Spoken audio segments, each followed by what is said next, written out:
She was one of my favorite actresses growing up.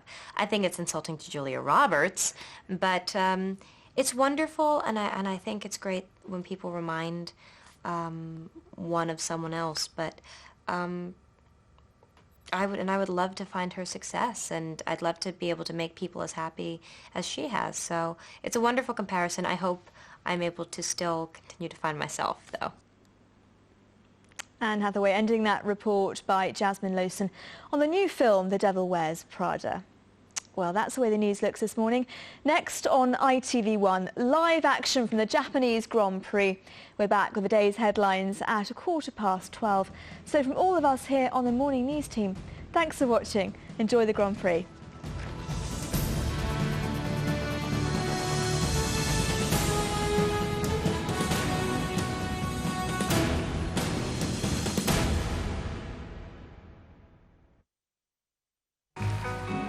Good morning, with ITV1, where it's all about the Drivers' Championship now. We're live with the Japanese Grand Prix.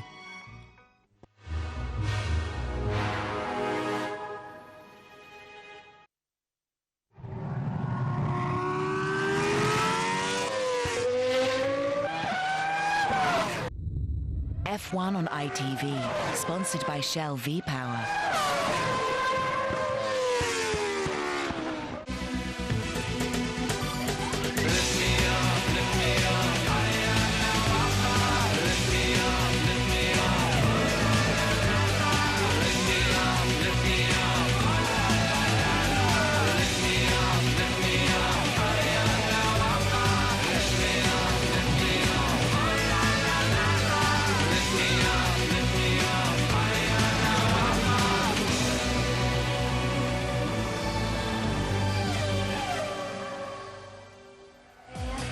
Retirement is close, but with an all-Ferrari front row, Michael Schumacher senses that so too is an astonishing 8th world title.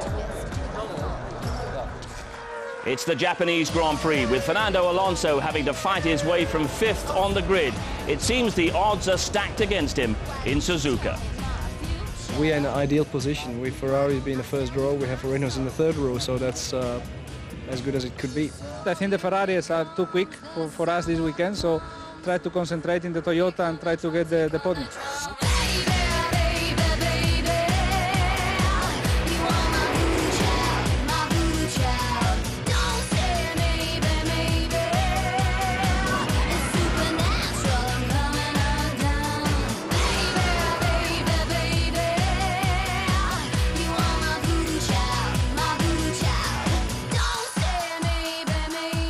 Penultimate round of the Formula One World Championship may be the last Japanese Grand Prix at Suzuka, where conditions are dry, no rain forecast. Once again, it's all to the advantage of Ferrari and those Bridgestone tyres.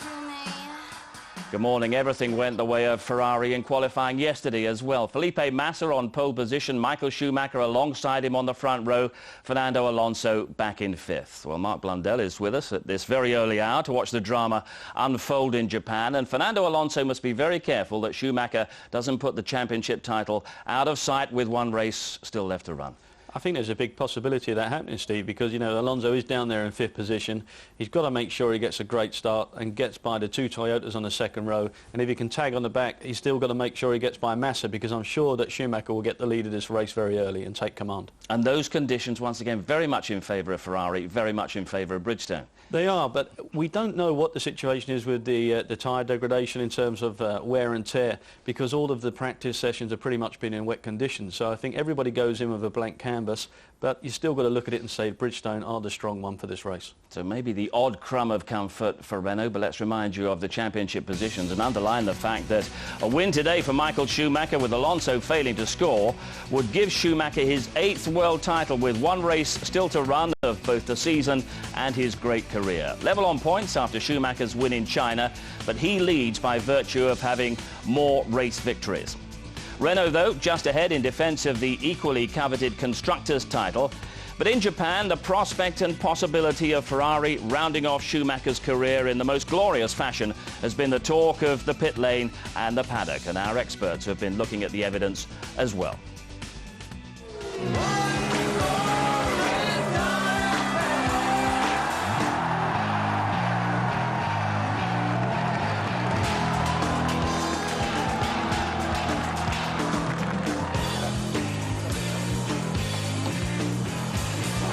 The thrilling finale to this year's Formula One World Championship is all about mental strength. Michael Schumacher has the momentum, speed and confidence to take this title. Fernando Alonso has regained speed in the Renault in all conditions and is also looking good. They're both driving to a stunning new level.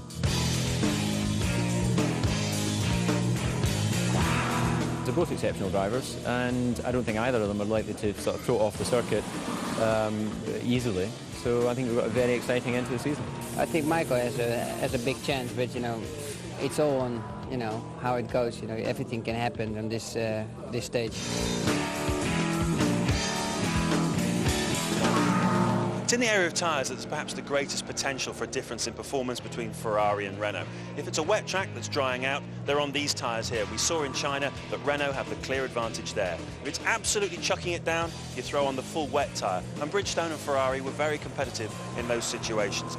But you don't have to be Sherlock Holmes to realise that in dry conditions, the Bridgestone so far has been the tyre to be on. God, it is so tight in the balance, it's incredible really. The Ferrari is the strongest car at the moment, so if it stays dry, I think Michael has a very good chance to win it.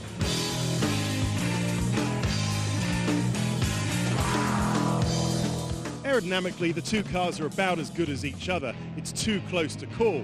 But where the Renault does have an advantage is that it's got great traction out of uphill, slow corners, and there are a few of them here in Japan and plenty of them in Brazil.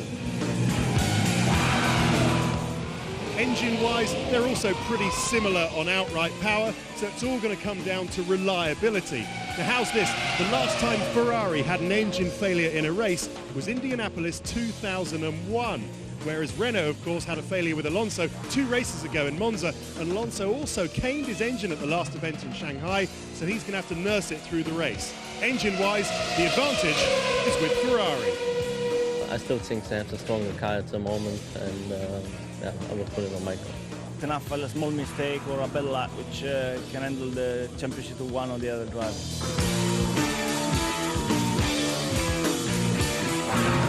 Back in July, the championship looked like a foregone conclusion. Now with just 2 races left to run, doubts are creeping in. These guys refuse to be defeated, but team morale did take a bit of a battering after those mistakes in China. And with Alonso questioning the team's support, that doesn't really help matters. There's no doubting this team's devotion to Michael Schumacher. Ferrari's facing the end of an era, but Michael's departure just gives them all the more reason to go out on a high. If you look at the Ferrari, the last few races have been a little bit stronger. But if it's wet, we really don't know. For some reason, I still think Alonso has more chances than Michael. To conclude then, Michael Schumacher is favourite to take this World Championship, but Fernando Alonso is more than good enough to snatch it away from him. If we do everything right and the weekend goes well, we can do it.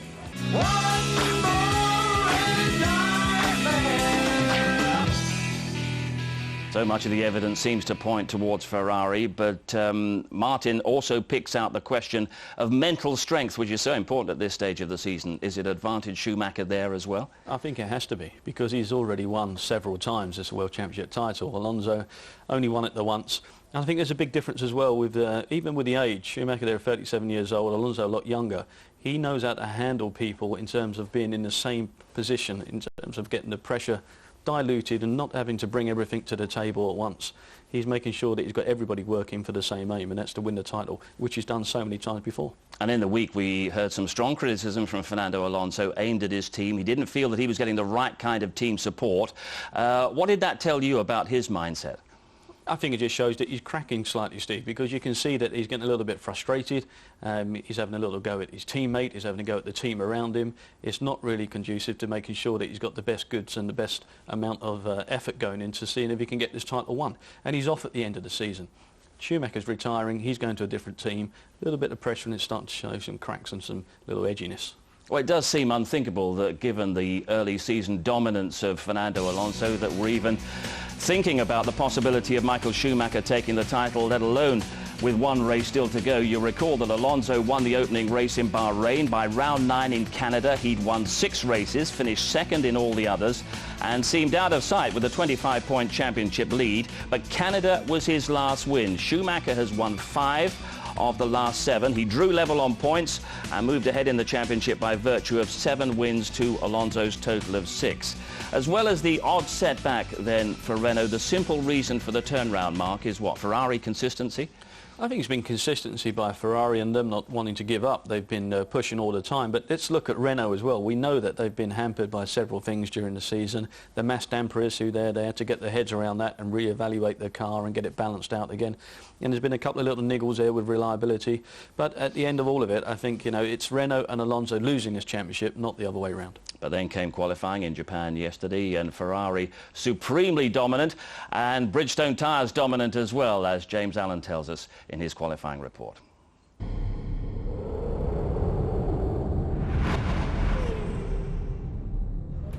All season long, the tyre war between Michelin and Bridgestone has swung in one team's favour or another, and that's really dictated the performance relatively of Ferrari and Renault. But at no stage of this season have we seen a performance advantage like the one enjoyed yesterday by Bridgestone.